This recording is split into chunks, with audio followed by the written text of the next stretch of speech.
Welcome to Hollywood Approved with Stacey and Yael. Each episode is an exploration of taste as we dive into the good, the bad, and the unexpected in TV and movies. Tune in for the celebrity guests, stay for the surprising recommendations. This is Hollywood Approved.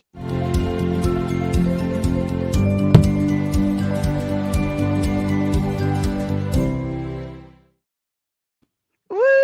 Welcome, everybody. I got a little tongue tied there, but I'm so excited about today's show. But before we jump into it, yeah, how are you? I'm so good. I'm so excited. I was thumbs upping. I love our opening. I love It's it. so fun. You It's so can't help good. but give it a thumbs ups. Yep. So be sure to hit that like down there, people. Give us all the thumbs. Smooth. Well, right? Was I slick with it? So our special guest for today, I met him at a screening and I was like, I need to talk to you about everything. He made a wonderful short. He's done another short called Ghosted Life, which was very fun. A few episodes of that I know he directed. We'll have to talk to him about it. But right now we're talking about North Star, which is a short. It is eligible for Oscar nomination. It stars Colman Domingo, other great talent, of course. Kevin Bacon. We got to make sure we got all the connections in there. And we are just so excited to have him here, ladies and gentlemen, PJ Palmer. Yay. Woo! Hi, ladies. How are you? Hi, So PJ. good. Good. So Thanks for having happy to me. have you. Yes, Thank you. thanks for Yeah. coming. Yeah. Responding to my many messages. We're like, wait a minute, not this week, next week. But I'm actually glad that we had you on today. It was a bit prescient in that today is voting. Yes. Tell us about this. I You voted. Yeah. I should probably Amazing. wear it. Well, I'll wear it later. I think Stacy froze on us. She did. Oh no. All right. She'll be back. In the meantime, hello, PJ. We talked a little bit before the show about Oscars and nominations and how that all works a little bit. So your short, North Star, is eligible to be nominated. It's What does eligible. that mean? Yeah. So it's qualified, right? So it means we met certain parameters. We won a festival, Oscar qualifying festival out on film in Atlanta. Thank you guys. That's a wonderful thing. This festival jury gave us the Best of award, and that got us qualified. So that means we can apply for running for an Oscar, which we've done. And then the next step is getting shortlisted. So there's like 150 or 180 films right now that are qualified, and then the shortlist is whittled down to 15. So we're out there trying to let people know our film is for consideration, so they'll watch it and get us on that shortlist, I hope. And then from there, nominations are chosen, and then from there, the big show and Right. trophies are handed out. Yeah. So December 21st, you said? That's when they're going to announce the shortlist. Yeah. And how do you campaign for a shortlist? Well, Other than like send out the movie and go watch this. Yeah. Well, the Academy has its own screening room. It's like the Academy Netflix. It's called the Academy Screening Room, and they have all the qualified films in that screening room, and then the Academy members can go watch them. But we have to get them to go watch it because they don't know that North Star exists. With a short film, unlike Top Gun or whatever, all those big movies, they all have enormous marketing budgets, and we've all heard of them. We don't. We're a short film, so we don't have a marketing budget, so nobody's heard of it. And that's the same for all the short films. So we're all kind of in the same boat of like, hey, come watch our film. We exist. So. Well, now you're here. Yeah. Now you're here to tell us about it. So Tell us, what is North Star about? North Star. So it is about a rancher, and he is in a very rural, sort of like the Great American West up in the mountains, and his husband's dying. And he's taking care of his husband, which is really hard, and they're kind of losing everything, and they've got to make some really big sacrifices to kind of hold their marriage and their family together, the two of them together. They meet some opposition with some extended family. All sorts of other issues are sort of brought into the film from, obviously their marriage equality is sort of in the background. Religion's brought into it, healthcare. I try to pack a lot of issues in. And so, and Stacey, you saw it. You know, we I was like, oh, another issue? Just cram it in there. Let's get that issue in there. But it worked so well, and I'm so sorry, you guys. It's raining like crazy in LA. Yeah. LA is not used to rain, so my internet was like exactly. My internet took a little break. But I was going to say before that it was prescient because of the vote and regarding marriage rights, and there is an ongoing theme within the film about the idea of, you know, if this partner passes on, what happens with the husband, what happens with the widower that's left there, and, you know, is the family going to help, and do they want to, and do they consider it a real quote unquote marriage? And so it's really beautifully done. I think you do a great job of packing in all the issues, but it's stuff that people deal with all the time. We don't ever just deal with one issue. No. A lot of times we're dealing with a plethora of things all at the same time. Even if you don't realize that you are. There's a bunch of stuff you're dealing with. Some of it's in the background. You're not thinking about it till you have to, but it's there. And so I kind of felt with North Star, let's try to make this as real as possible. These guys are dealing with lots of stuff, but everybody's dealing with lots of stuff. So, yeah. But that's what makes it relatable, I think. Yeah. And that's what makes it so engaging and tangible almost, you know, where it's like, oh, I can do something about this. So yeah. Ooh, it's so good, y'all. I can't wait till you watch it. And I can't wait till all of the voters, especially out there, watch it, or Academy and, you know, all that voting stuff, voters, but just people in general, because it's great. It's a good time. I'm looking forward to the day when it's open when it's out in the big world. It's not yet, you know, it's still kind of locked down, but one of these days it'll be fully released, and I cannot wait for it to get out there, because that's the whole point. I made it for audiences, and, you know, even if people will be like, oh, did you make it to go run for an Oscar? No. I mean, that's not why. Be nice, but hey. Yeah, I mean, look, I'm not going to turn down that gold statue. That's incredible. But I mean, if you have to take it, if you have to take it, I can make room on the shelf. But but the point of that thing, besides being how awesome it is to get one, is marketing. Because if we get that far, if we get the nomination, and, you know, or if we won, it just means people will hear about the film and they'll watch it. Right. And that's why we're going on this push, is to make sure people get to see the film, and the Academy can make that happen for us if we get nominated.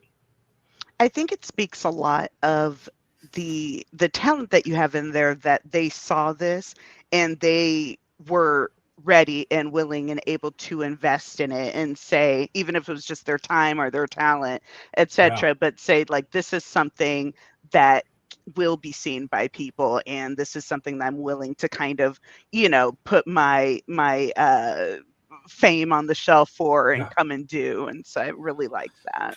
Oh, me too, Stacey. I almost every day I sit here blown away with gratitude, because folks like Colman, Domingo, and Malcolm Getz, Laura Ennis, Kevin Bacon, Audrey Wasilewski, Chris Sheffield, these people have giant careers. I didn't know any of them. I knew Laura. Laura and I had worked together. But I never asked her to do anything. You know, like, it wasn't the work we did. I wasn't her director. So, you know, it wasn't that. And so I'm so deeply grateful that all these folks came to build this story with me. And it just means the world. I didn't know them. You know, it took a lot of faith to send it to them, and, you know, it's a very vulnerable experience. Be like, hey, here's my thing. Do you want to? Right. You don't know me. Do you want to come work on it for, like, basically no money? I'm not going to pay you. Oh, and you're going to be off the grid for 5 days, really far away. Like, you know, don't you want to do that? It'll be fun. We're right in the middle of COVID. It's cool. It's only COVID. So they did it. So yeah, I'm just so deeply grateful for that. It means a lot, and it also brings so much to the film. And their performances are incredible. And so. And so you guys may have already said this, but nominations are December 15th. And that's when you find out. December 21st. December 21st. Okay, gotcha. Oh, my goodness. And then in January, we find out who's nominated. All right. Fingers and toes crossed. Because, like I said, it's such a phenomenal film, and it really is an important story. And it's so needed, especially now. You know, like there's Yeah. just couldn't have been a better time for it to be made and for it to come out. Yeah, and like, you know, I think I said at the screening you were at, I mean, the 2016 election really kind of prompted me to get this movie made, because I knew once that election went the way it went, I knew the Supreme Court would be turned over in a really bad way. And here we are. It's happened. And Exactly. rights are literally being rolled back for Americans. For women, it's already happened. And I know it'll happen for marriage equality. That's also going to get rolled back with the Supreme Court. So I made the film to sort of open discussion about it. You know, it's not an argument. The film's not here to say, oh, you're wrong Right. at all. It's here to say, hey, can we maybe just talk about it and look at it from a different point of view? You know, maybe just look at it from a place of love. What's that look like? Love that. I love that. I love having a film that opens a dialogue and that starts a conversation that has a message. I feel like, you know, not to spit on all the big superhero movies, because you know I love them, but like it's really nice when there's a message behind the movie, when art can start a conversation and be like, hey, here's something you may not have thought about, and it affects people. Yeah, and there was something I often say. There's this quote I found in this really wonderful novel. The novel's called The Overstory. If you can find it, go find it. It's great. You won't regret it. But there's a quote in that book that I've used a lot during the making of the film and in talking about it since. And the quote goes like this. It says, the best arguments in the world can never change a person's heart. The only thing that can do that is a good story. And I firmly, firmly believe that, because humans are storytellers. But it's in our DNA. That's what we are. We're storytellers. We're not computers. We're not just data. We're not just facts. We thrive on story, and we grow with story. And so I wanted to use North Star as a way to open a dialogue and show some point of views without preaching it, without hitting people over the head with it. Just sort of, hey, here's a story. What do you think? And The Overstory is a novel by Richard Powers, everyone. Yes. So check it out. Excellent book. Please find it back there somewhere. Right. I want to ask, since it is a queer story, and queer stories are slowly getting more than coming out stories and devastating AIDS stories. We've now had Bros. Did you see Bros? What did you think of it? I haven't seen Bros yet, mostly because I've been on the film circuit. Actually, it was at a film festival I was attending, but it played the day before I got there. It was playing in Atlanta. And I haven't been to the movie theater because I've been in movie theaters at film festivals every week. Right. So people are like, don't you see movies? I've seen like 2,000 movies in the past year. So just not the ones that I haven't seen Top Gun yet either. I haven't seen nothing that's come out in movie theaters. Oh my goodness. Only at the festivals. So I'm behind. I'm very behind. A little pop culture illiterate for 2022. It happens. Well, it's very fun. That and Fire Island. That's a great night. Oh yeah. A great movie night. Yeah. I can't wait to see both. Well, this is like a perfect segue into our discussion. Yes, let's get into it. So we are going to go straight off the bat. We're going to start with you, PJ. The first time that you saw yourself, either in a TV or movie, any sort of media. And yes, I am vamping, so I can get to the picture. Okay, go ahead. I love the vamping. Also, if you need me to vamp, I can do it. Watch. Okay, I got you. The very, very first media I ever saw myself in is a newspaper. I had to be 5, maybe. My parents brought it home, and it's across the front of the newspaper. It said "Wanted, Dead or Alive" in these big black letters. PJ Palmer, and it had my photograph, and I was like, "What did I do?" And my brother and I, because it was my brother Dan, both of us were just like, what did we do? Why is the sheriff mad at us? And we're like, now we got to hide. And we were just like, we didn't once for a second think we didn't do something. We just couldn't, we didn't know what it was. We were like, we did something. And now we're Wanted, Dead or Alive. And they got it in Reno. It was like some souvenir thing, but I thought it was real. So that's the very first you media. Instantly went on the lam. You're like, we got to go. And it was being on a lamb meant anytime we got in the car, we would lay down in the back seat in case the sheriff drove by. He would be able to see us in the Volkswagen. How long did your parents keep this up? Oh, good few weeks. Oh yeah. Yes, bombers. I love it. And we had that newspaper like, well, we're famous. And we really were just like, God, what did we do? But we just never once for a second thought we didn't do anything. We knew we did something. But I was an actor for a long time when I first got into Hollywood and when I first moved to LA. And I think the first acting gig I had on camera was 90210, the original series in the 90s. Oh, yeah, there it is. That's what they all looked like when I was on it. Yep. That was them. Look at those cuties. Right. Yeah, I was on 90210. It was amazing. It was really, really amazing. Who did you play? This was I think it was the first year of their college years. Mm-hmm. And so we shot it at a real college, Occidental College up in Pasadena. And I was a med student who was doing experiments on cats. I can't. I know. Yeah. Right? Your poor cat. Run away. So they had a cat and they like shaved its head a little bit. And then like I was the horrible person who was like putting electrodes on it. The cat was fine. Nothing was really happening. But one of the characters was like super like trying to save the animals in the college. And I was probably Donna. Yeah. Well, I think it was because I got to hang out with her a little bit. She was cool. They were all so lovely. Yeah. They were so big and famous at the time, and I think I had like 3 lines, and they were the sweetest people. All of them, every single one of them, were just like, "Oh, hey, welcome." You know, it was really, really nice. Which is not how it always is. Right. But I don't know. Well, mine was I forgot to check the year, but Polly. Oh, wow. Yes. So I was a huge Rudy Huxtable fan, and I think we were like the same age, so I felt like very, very close to her. And she was, probably the first Black girl that I saw like my age on TV. Yeah. And so then I'd known about Pollyanna. And they're like, oh yeah, Disney's gonna be making this new movie, like this remake, and it's gonna be like a Black cast and everything, and it's gonna have Rudy and it's gonna have Claire. And I was like, I'm in. Yeah. And the boy in it was so cute. Oh, so cute. I just knew I was gonna marry him. That was gonna be my man's. And so I love that movie. And I haven't seen it in years, so I'm going to try to track it down at some point. I was thinking about the other day. So what were you in it? Oh, no, I wasn't in it. No. Oh. No, when you see like the representation of yourself, that kind of thing too. Yeah. The non-literal, in a non-literal sense. Oh, as a white male, that's all I've ever seen. So. Right.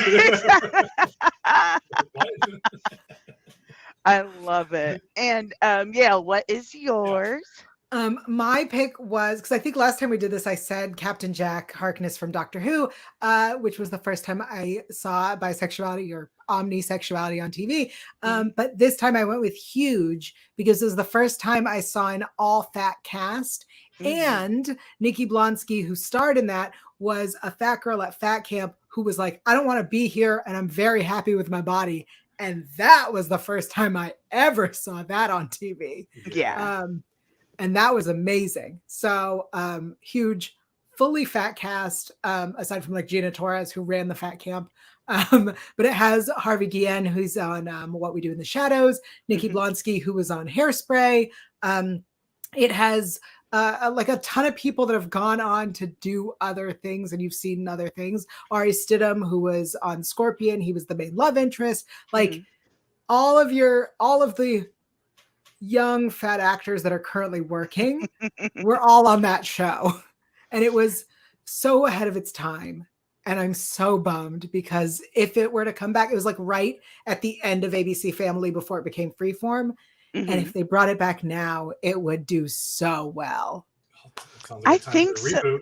I was going to say, it's so funny because I was at a friend's house and she was watching Heavyweights. And so I sat down and watched with her and I was like, this film does not hold up. I remember being obsessed with Heavyweights when it came out. And now it's just like, ooh, but I think that Huge was the version that stood up and that really can still stand up. So I'm interested. I'm hoping that someone does that because sadly, like TikTok and that kind of stuff, Anna's starting to rear its ugly head again. And Yeah. it's Huge becoming like messy. should come in now that like the body positivity movement is so big. It would be great to like take this, especially before the current rumored trends that are returning. Would be real nice to see that show come back. And I talked to Harvey Guillen about it at the HCA Awards, and he was like, that show was ahead of its time. I was like, I know. Yeah, so bring it back. So I'm going to amend my answer because I do have an answer for, I mean, clearly being white male, I've seen myself in that respect everywhere. But Brokeback Mountain was the first time I saw a film where I felt represented as who I was, and I was shocked. I didn't really, I mean, I kind of knew what Brokeback would be, but I sat in the movie theater and wept through the whole movie. I mean, it's sad. I was like, PJ, are you an angry, repressed homosexual man? No, are but you okay? I could have been. I really could have been. I was that close. Had I stayed in the rural mountains I'm from, I would have been. Right? But I left and came to LA and hi. But yeah, but you know, I grew up with cowboys. That's how I grew up. Right. And like to see that, you know, so beautifully done in Brokeback, that was huge for me. It's a very sad film, but I love that it's kind of a cautionary tale. Oh, TikTok go ahead. seems to think that I am a gay man cowboy, and I'm like, I don't know. Look, before that, it thought that I was a black trans woman, and now it thinks I'm a gay man cowboy. And honestly, like, and these are my people, but I am not those things. And every time it shows me very, very sexy gay men cowboys, I'm like, but I'm not, I don't have a chance. What are you doing? Well, this interview and talking about North Star is not going to help you one bit with your algorithms. No. TikTok's like, no, we know. Yeah, TikTok has given up on trying to classify me. It goes from cleaning TikTok to science TikTok to dances to just, it's all over the place. It's crazy. All right. So now we are going to talk about a show or movie that you just discovered. We'll start with you, PJ. So I just got to see My Policeman. Yeah, there it is, My Policeman. Yeah, I got to go see, and Amazon had a screening of it a couple of weeks ago, just before it came out. So I saw it in a movie theater. Again, not normal movie theater, but you know, like festival type. And honestly, I didn't even know about it. I didn't know anything about the film. Really? No, again, I've been kind of. It was kind of under the radar, yeah. Yeah, and then I didn't know Harry Styles was in it. I didn't know anything. I got invited. Like, yeah, I'll go. I love it. It was amazing because it was an Amazon screening, so it was like this beautiful theater, like the seats lay back, and they had like Mike and Ike's for us and champagne because you know they're fancy. Did you put the Mike and Ike in the champagne? No, I guzzled the champagne, then ate the Mike and Ike. But yeah, it was great. It was a great film. It was really, really fun to watch. So lots of talk about packing in a lot of themes and issues that we packed it in. I will say it's very interesting to me that the marketing for that movie seems to be Harry Styles, and it's like, but you also have Emma Corrin, you have Rupert Everett, you have so many powerhouses, and honestly, the because it's a shifting timeline, and so you have back in the late 50s, early 60s, and then you have the present day, right? And their performances in that present day are like just I needed like 20 more minutes because I was like, I really want to see what happens, Oh, same. Yeah. I had like questions. what goes on. So I thought that, I don't know that I think in order to act, I think there is a certain amount of improvisation that you just kind of naturally have to have in you, along with the confidence to act out that improvisation. So it's about taking chances, and it doesn't even have to be about coming up with other lines or anything like that, but just in the way that you carry yourself, little ticks, things that you do. And some of the best actors understand that. And that's how, you really embody a character. And so I think that Harry Styles does a serviceable enough job, but I also think that he was the product of a boy band factory. Oh yeah. And he does what he's told and he hits his ex and, cry and he'll cry and laugh and he'll laugh. But there's not much kind of in between where he can just kind of lose himself in a role. And so I think that for what it was, he did a pretty good job with this one. He certainly didn't like bring it down or anything like that. I think, it was perfectly fine. But the most kind of arresting scene was one where he's just like looking contemplatively out of a window. And you're like, this, I can see the potential just in the scene. It's like, I don't know that we need to hear those. So yeah, that was my non-spoilerific takeaway from My Policeman. Yeah, it's funny because I've never seen Harry act before. I don't, I guess was that his second movie, maybe? Yeah, well, the end of The Eternals. And then, Don't Worry, Darling. And I think that's, honestly, I think that's like why no one's heard about this one, is because they've Don't Worry, Darling has overshadowed a lot of things, but also that probably is why all the promotion is Harry Styles is in it. Exactly. Because Don't Worry, Darling was like, Harry Styles is in it. Yeah. People are like, I got to see that. But they kind of, I think they kind of shot themselves in the foot a little bit because of that. Sure. Because now it's like you have all the drama with Don't Worry, Darling. So people are thinking about that and not necessarily thinking about this amazing movie, so it'll be interesting to see how it goes. But yeah. For my show, actually we're gonna go to yours, Yael. What was a TV or show that you just discovered? So I just discovered that it's coming out this week, and it is Black Panther: Wakanda Forever. And here's what I'm gonna say. It is, I think the best thing I heard from somebody was that it's not what we wanted from a second Black Panther movie, but it is good. It is a good movie. It is sad. Be prepared. I cried 3 times, which is really embarrassing in a press screening. Please, yeah. So it's beautiful. It's long, which is my complaint for a lot of movies these days. So not a knock against them specifically, but it's long. Be prepared. Go to the bathroom before it starts. And it's sad and like it's beautiful and touching. It's just, after the first Black Panther, this isn't necessarily what you wanted from the sequel, but I will say that I feel confident that we will all be very happy with the third.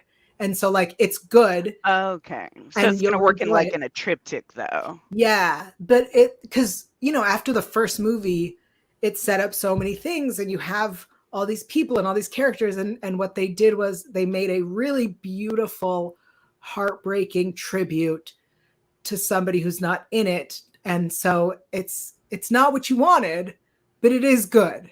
Yeah. Okay. Yeah. But I guess that's kind of goes with what life is, right? We didn't want to lose him. Nobody wanted to lose him. That's not the script they had. They had to, make something new. Mm-hmm. Yeah. What a really, yeah, absolutely. It is 100% life. Like it's not what you wanted, but it's not what good. you wanted. Yeah. That's PJ, so interesting. Smart. I know, right? We're gonna write it down. Right? Exactly. Like, let me. That was deep. Stacey, what did you just discover? So I was searching desperately because I keep calling it Sweetheart High, but it's not Sweetheart High. It is Heartbreak High on Netflix. Oh. When I tell you this show. So, okay, I was watching Special Education. Is it Degrassi? What is it? It's not. So it's Australian. Okay. And it is, I was watching Sex Education and I was like, okay, I like this show, but it's a lot. There's a lot going on. And I was getting very upset with some of the characters, and I was just like, why are you making these decisions? Like, what's happening? And so then I started watching Heartbreak High, and like, it's these lifelong two best friends who love each other like crazy. And then one day, girl comes to school and her hair is all shaved off, and she is just not talking to her best friend. The best friend's like, "What's going on?" Like, they get into a fist fight, and so you spend the season. Oh, and so there is this wall that they have crafted during detention where they're talking about all their little friends and their hookups. And so, like, a dotted line just means kissing, but then like a solid line means something more. And there's like a legend and table of contents. You've sold me on Right. the show. And so the bald head girl, the girl who shaves her head, she tells that this map is there because they did it in some like old part of the school or whatever, which gets the main girl in trouble. And they have to have like a sex education teacher come on, and everybody who was implicated on the wall is involved in these classes. And so you're not only dealing with the main friendship, you're also dealing with the micro stories of these other people who are all kind of connected by this nonsense. And when I tell you, it is fantastic. It is so well done. When it stopped, I was like, I need more. So they better come out with another season. It's on Netflix. Sweetheart High. Heartbreak High. Gosh darn. Heartbreak. One season. I need to know how many episodes I'm investing. One season so far. I'm so excited. I think it's like 8, but it's like, hour long, it's like Australian episode. You have sold me. I'm into it. This sounds great. Oh, and it's hard. Like, they go hard, but it's great. They do a very good job. So what is it about this one that is less overwhelming than Sex Education? Because I love Sex Education. I'm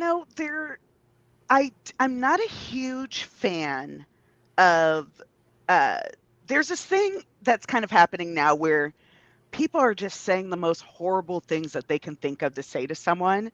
And then they'll be like, "Oh, I'm sorry, I didn't mean that. I was stressed." And I'm like, take your stress out on someone else. Don't take it out on me. Like, I'm supposed to be your best friend. Why are you calling me, like all this stuff?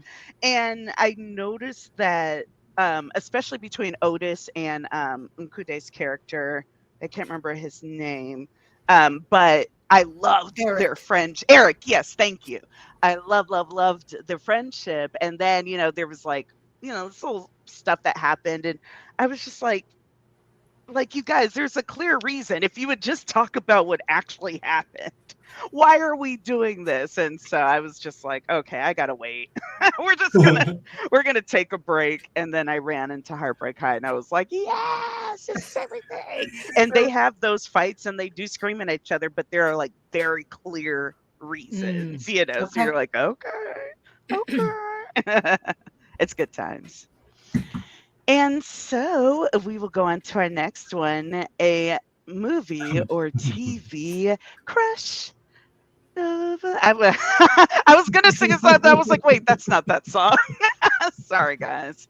I know, right? And let us know. Who is your crush? Well, I'm gonna start with my very first crush because I think I still kind of have it actually. It was the Fonz. I love it. Hey. I didn't get a picture of the Fonz, but hey. I loved him. He was the coolest, and it was just like, that guy. And I love Henry Winkler in Barry. I just love him in it. I hear he's great. It's fantastic. He plays an acting coach. And I don't know if you've ever been actors. Have you done done acting classes? Just through. He just nails it. He nails it. It's just amazing. So, do you think? So, I just want to clarify. The Fonz specifically is the crush. Henry Winkler now still part of the crush? No. Okay. No. It's the Fonz. Okay. I mean, I love Henry.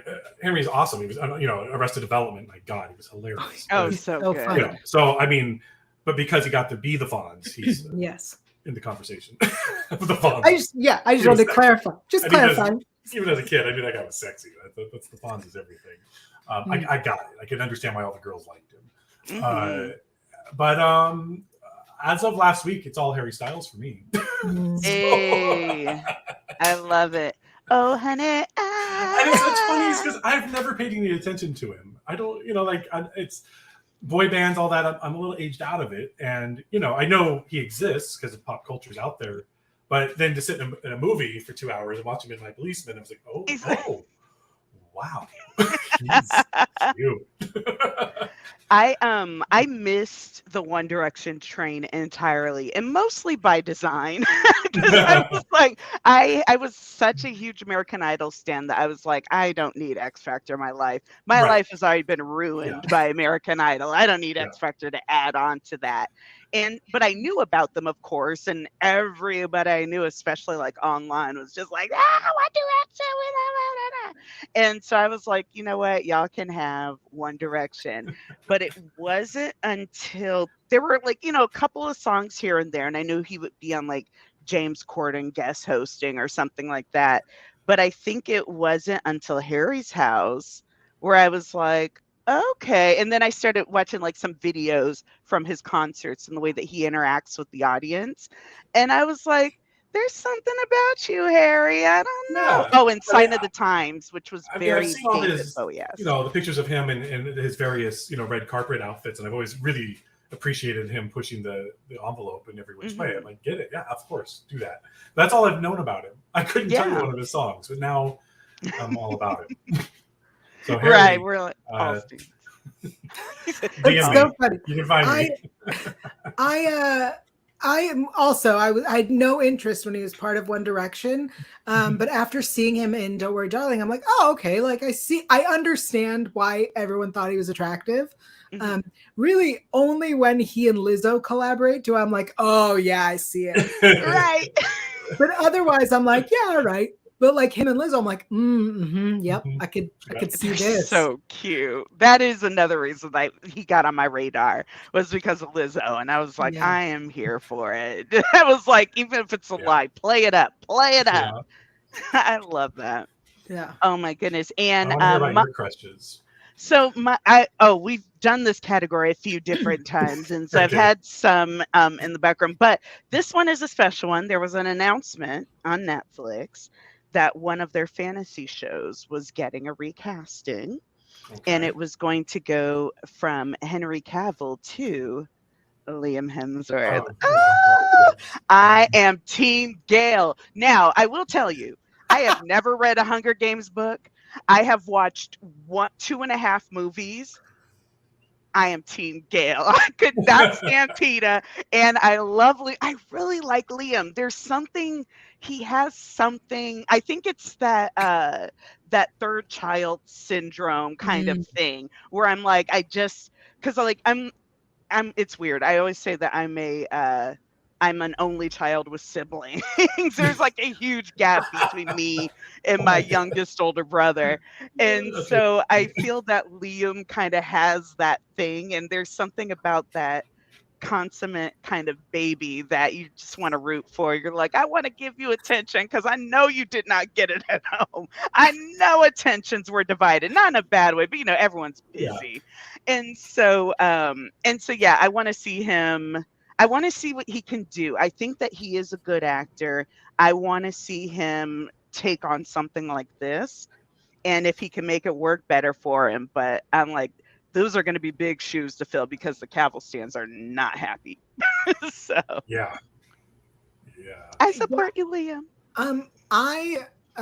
Look, I like him. I'm Team Gale because I read the books and I think that Gale was the right choice. But I prefer, if I had to choose between him and Henry Cavill, I'm a Henry Cavill girl. Yeah. But also that's due to age. So like I much prefer Henry Cavill to a Liam Hemsworth. I don't think I can make a choice. That's a Sophie's choice. I don't think I can do it. I don't know. You know what's wild is that I didn't watch. What was he on? Like Rome or the Borgias, or he was in one of the. It was the Tudors. Tudors, thank you. And so he's amazing in it. And that's what I heard. I didn't watch that, and I didn't watch the Superman. He stole the series. And that's what I heard. The Cavill stands are like the cavalry, as they're called. Love it. I just wasn't that into him until Enola Holmes, and he plays Sherlock Holmes, and I was like, I get it. I get it. I see it. I get it. I love it. I got to meet him once at a bar here in Santa Monica. And he's so I know. Trust. He is so nice. I mean, so nice. And I was so shy. You know, I was just like, I don't know if I can really talk to this guy. And we talked for like a good hour. Like, wow. He was just like all about it. Had drinks. It was amazing. So I'll show you the picture if I find it. I gotta go to. We have a great picture together. I know, right? It's like we're going out for drinks with PJ. Yeah. Santa Monica, you run into people. So. I never run into anyone, but that's all right. And here we'll see if PJ can find the picky. And while we wait, Yael, tell us your crush. So my crush actually has been a crush of mine since I was much younger, so it's less creepy. Evan Rachel Wood. Y'all the same age. Yes, but like I fell in love with her in 13, and so I was of the age at the time, so it was not weird. I love it. So I have a list that I created many, many years ago of 25 things to do before I was 25. Obviously, I've surpassed that by a while. Hey. So meeting her was on that list, and I have not done that. But also, like, the list was random crap that I never thought would happen, and it was meeting her. It was her, Emma Stone, or Elliot Page, and I have met 2 of the 3. But at the time when I wrote the list, it was like, how and when and why. Like, I didn't live in LA. I wasn't in the industry. There was no way it was going to happen. So, you know, there's a very good chance that I could meet her. Last I heard, she was single. And so she was in Weird, which is going to be on Roku, the Weird Al movie, and she plays Madonna. And she does an amazing performance as Madonna. And like, one of the things that I think is so wonderful about Evan Rachel Wood is that her voice is deep and raspy, which I obviously like as someone with a deep raspy voice. But her playing Madonna was incredible because Madonna's voice is not like that, and she like takes it up an octave and talks like her and has her mannerisms and just looks amazing. But also, anyway, Weird. It's going to be on Roku. Evan Rachel Wood. She's single. I'm available. Yes, shoot your shot. That's what this podcast is. Shoot your shot. Oh my goodness. Yes. Oh my God. Oh, that's a great picture. That's such a good photo. Yes, that's amazing. Yeah. Oh my goodness. Keeping that. So now we have a 6 degrees of camel stands. Yes. I love it. Evan Rachel Wood, I was talking to Yael before, Cajillionaire was a wild movie. She was wild in it in the best possible way, and it just sticks with you. That movie just sticks with you. And there's no reason. There's no reason that it sticks with you, and it just does. And the ending of that was wild too. But she was in a movie with Elliot Page, and it was like a French, but it was, you know, American. They lived in the woods, and like their caretaker died, and one of them got pregnant. It was weird and wild. And I'm shocked I haven't heard of this because I'm forgetting who the guy is. I want to say it's Kira Gilchrist, but that also seems strange. So we'll see. But yeah, check it out if you ever get a chance to. It's very, very good. I'll see if I can't find the title at some point. Into the Forest. Oh, yes. Into the Forest. It's interesting. Is it scary? No. It's very artsy, very it's a dramatic. Drama thriller. Yeah, you know, it's really not. It's really just Frenchy art film, but it is like it's very engaging. How have I not heard? All right, well, I know. Check it out. I think it's on Netflix, maybe. We'll see. It's somewhere. It's great. Check it out. So, our last cue. Oh, this one will be fun. A show or movie you will defend. Capital D, capital fend. Let's talk about it. We'll start with you, PJ. Yeah. So the movie I would defend, it's an Oscar winner, and it's a little old now. And people, I feel like in the last few years, have really kind of just thumbs down on it for some reason, and it's Titanic, and I think Titanic is amazing. Now, is it a bit soapy? Yeah, that's the best part of it. But like, is it long? Yeah, it's long. I mean, the VHS. I had the VHS. It was 2 tapes. Mhm. Like, you know, but Titanic is. I think it's a great film. I'll always watch that thing.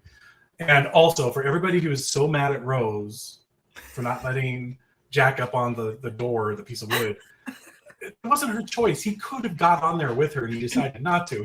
The whole beauty of the story is that he sacrificed his life for her. It was like, oh, there was room. Well, but he chose to freeze to death, because had he got on there, maybe she would have like fallen off or something. So I don't know. I don't think it's not Rose's fault. The water was freezing, people. It was freezing. Their senses were all over the place. They just fell off a giant boat. I mean, they were making the best decisions in the moment. I love it. I don't know why people are so mad about Titanic. I feel like now it's like bad to like it. I'm like, well, I'm still gonna like it. They'll come back around. Yeah, I was about to say, give it like 5 years. It's gonna be the best movie all over again. And Yael, you had a wonderful one that I cannot wait to hear you defend. Yes. I'm defending Josie and the Pussycats. This movie was ahead of its time. It was so clever and so smart, and had a beautiful message about product placement and consumerism and capitalism. Like, a really, really very clever and underappreciated movie. And to be honest, like, I remember when it came out and everyone was like, it's garbage. Why did they do this? It has, I would say, nothing to do with Josie and the Pussycats from the Archie comics, but it is a good movie about friendship and has messages about, bullying and consumerism. And it really is. It's so funny. It holds up very well. And the cast is incredible.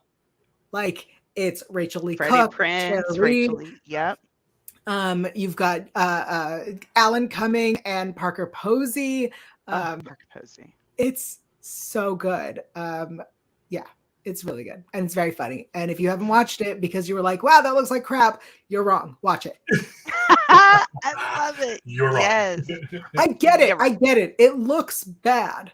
I understand. Well, it's clear, like the early mid 2000s kind of glossiness, even down to the cover where, everything had the white background with like the kids on the front being weird photoshopped in. It reminds me of how recently people have realized that like Jennifer's Body was a really like great feminist film, but it was promoted very poorly. And the whole thing was like, hey, it's about how hot Megan Fox is. And like, no one's arguing she's not fucking gorgeous. Pardon my language. I needed to drop that F-bomb. It's how hot she is. But like, that's what this was. It was promoted poorly. It was marketed poorly. It's calling it Josie and the Pussycats, trying to claim it has anything to do with Archie, and it doesn't. It's really good. And if people watch it now, they'll be like, wait a second, this is such a clever movie. Well, I do wonder about the Archie stuff. Like, are there any shows based on Archie that have to do with the comics? I feel like Archie, it always seems like they just go, if it's a TV show or whatever it is, they go really far away from what the thing was. Riverdale tried for 2 episodes, and then they were like, "Nah, we're done." They kept just being like, "These names are funny. Let's just keep using the funny names." Exactly. Let's give one of the Sprouse twins a hat, like a Jughead crown. The Chilling Adventures, from what I understand, is very similar to the comics that it's taken from. I did hear that, yeah. But that's specifically the Chilling Adventures and not the Sabrina comics, which were originally from Archie comics. Exactly. Very fun. So last but certainly not least, my show. I can't even defend it, even though I will defend it. It's you guys, I'm pull off the Band-Aid. It's Manifest. Yeah. God dang it! Okay, wow. I love this show. I hate this show, but I love this show. So first of all, I was a huge Lost fan. I was to the bitter bitter end, and I will defend the end of that show to the end of time. But I was like, this kind of scratches that lost itch. But then you also have, family dynamics. But let me tell you, Noah's Ark has entered the picture. Divine consciousness has entered the picture. There are homeland terrorist threats, and there are volcanoes in Masonic lodges. I don't. It started like on NBC, right? Yes. ABC, NBC, and now it's on Netflix. To Netflix. Mm-hmm. And then didn't Netflix try to let it go, but the fans got them to keep it? That happened too. Yeah.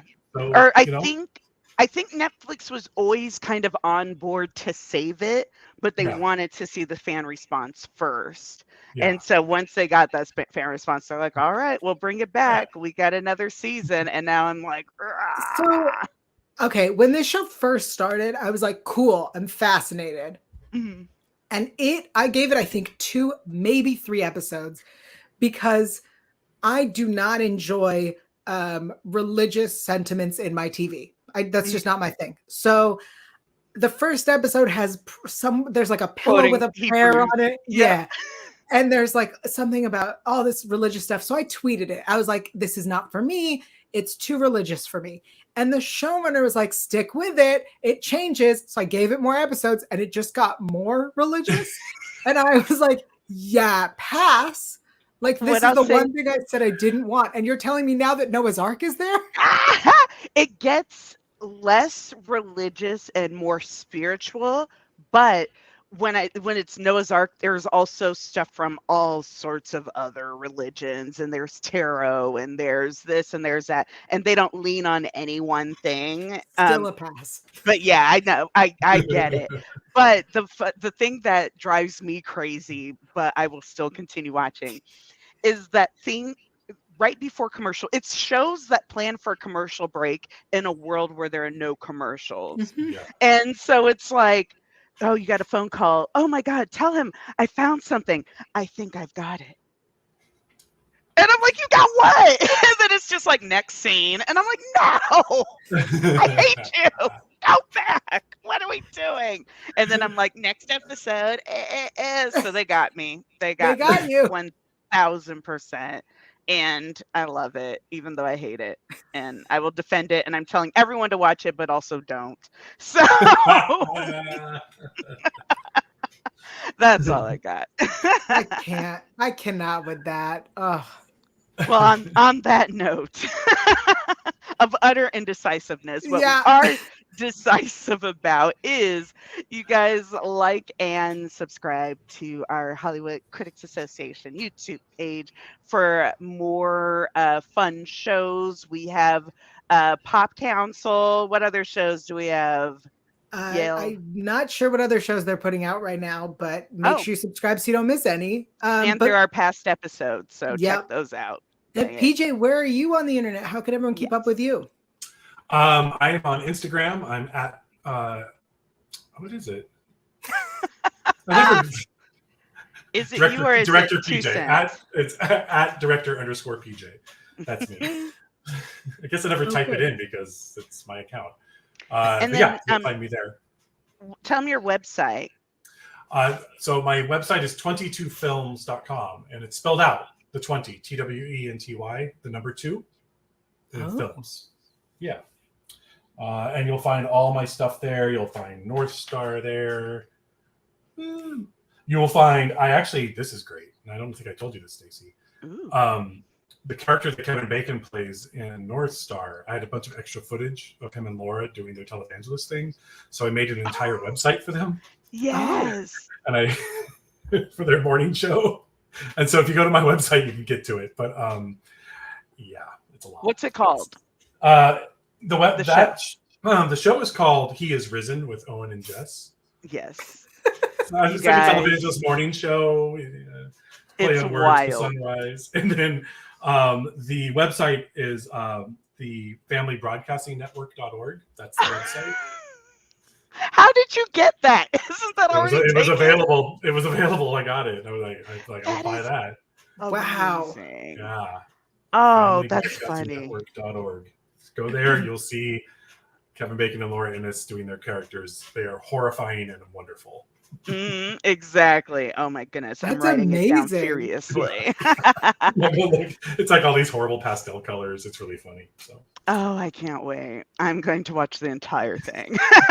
I'm going to show up next week and be like, I have converted now. And it's all thanks to PJ. I'm following Kevin Bacon. Right, exactly. He's like,